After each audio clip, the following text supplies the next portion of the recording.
कौन? श्री ऋषभदेव। तो वे श्री ऋषभदेव के 100 संतान हुए और श्री ऋषभदेव ने पिता के नाते 100 पुत्रों को किसी दिन उन्होंने बुलाया। जब पुत्रों में गुरुकुल इत्यादि के बाद, गुरु की सेवा के बाद जब घर लौटे, थोड़ी सी बुद्धि विकसित हुई, परिपक्व हुई बुद्धि। तो किसी दिन भगवान श्री ऋषभदेव ने अपने 100 पुत्रों को बुलाया और पिता का कर्तव्य है कि संतान को समझाना कि तो संतान समझे कि नहीं समझे वो एक दूसरी बात है।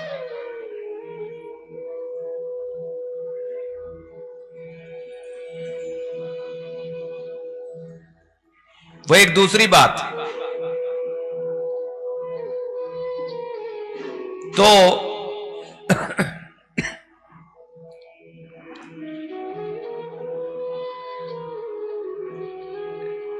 100 पुत्रों को किंतु बराबर रूप में ऋषभदेव ने शिक्षा दिया। 100 पुत्रों को बराबर, किसी को कम नहीं, किसी को ज्यादा नहीं।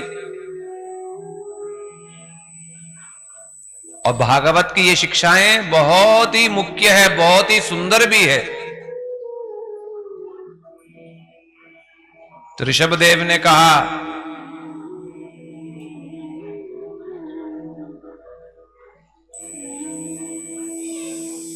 कि हे पुत्रों,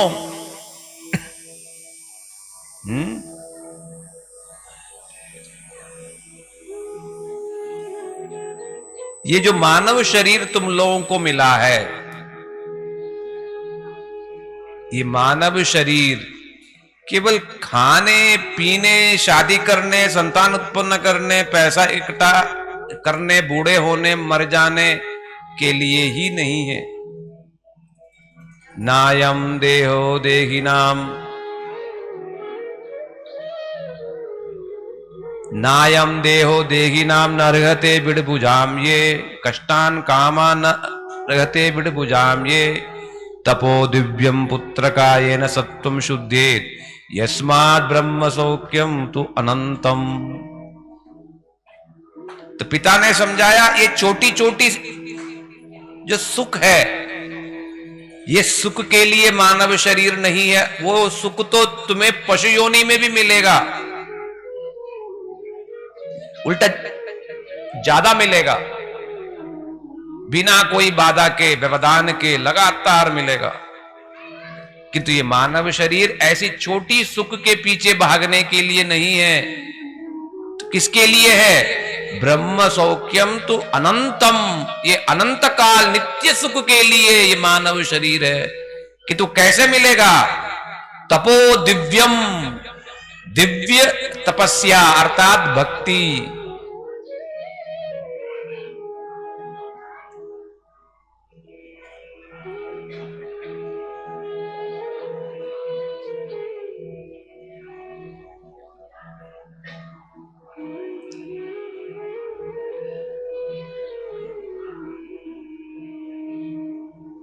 जो दिव्य तपस्या जो है, जिसे भक्ति कहते हैं, तो इस भक्ति के द्वारा वो परम आनंद, नित्य सुख की प्राप्ति संभव पर है।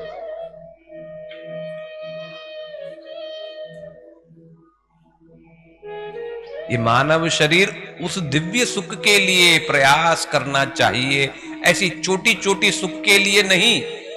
तो बताओ कौन संतान को इस प्रकार की शिक्षा देगा? कोई देगा?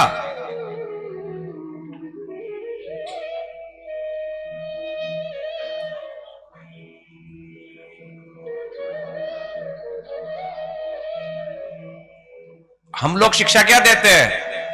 अरे बेटा ये तो मस्ती करने का उम्र है, मस्ती करो जाओ। ये बुढ़ापे में होता है। जब तुम्हारा शरीर किसी काम का नहीं है तब भगवान को दे देना, सड़ा गला शरीर को फिर भगवान को दे देना।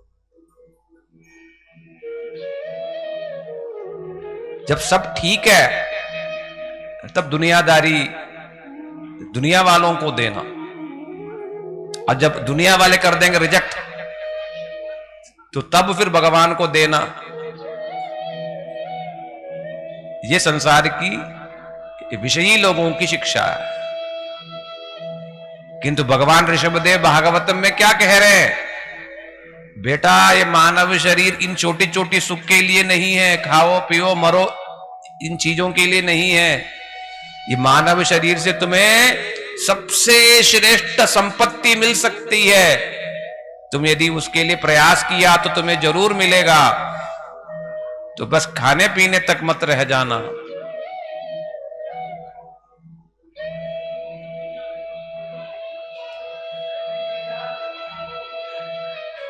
वो दिव्य भक्ति कैसे मिलेगी? महत सेवा माहुर विमुक्ते तमोद्वाराम योषिताम संगी संगाम। भगवान ऋषभदेव ने सिखाया, महत पुरुषों के संग के द्वारा तुम्हारी बुद्धि सुधरेगी। रामचरितमानस में भी यही शिक्षा बताया, षट सुधरहि सत्संग पाई। जो मन जो है दुष्ट मन, वो सत्संग में जाकर के सुधर सकता है, नहीं तो ये मन जो है, बुद्धि जो है, कभी सुधर नहीं सकती है। और यदि विषयों का संग किया, तमोद्वारा नरक में जाने के लिए बाध्य है। पशु योनि मिलेगा ही मिलेगा, पशु बनना ही पड़ेगा, गारंटी है। खाने पीने मौज मस्ती और मैं मेरा परिवार तक सीमित रहे तो समझो पशु योनि आपके लिए गारंटी है, मनुष्य योनि नहीं मिलेगा। दिन भर रात भर केवल मैं और मेरा बस।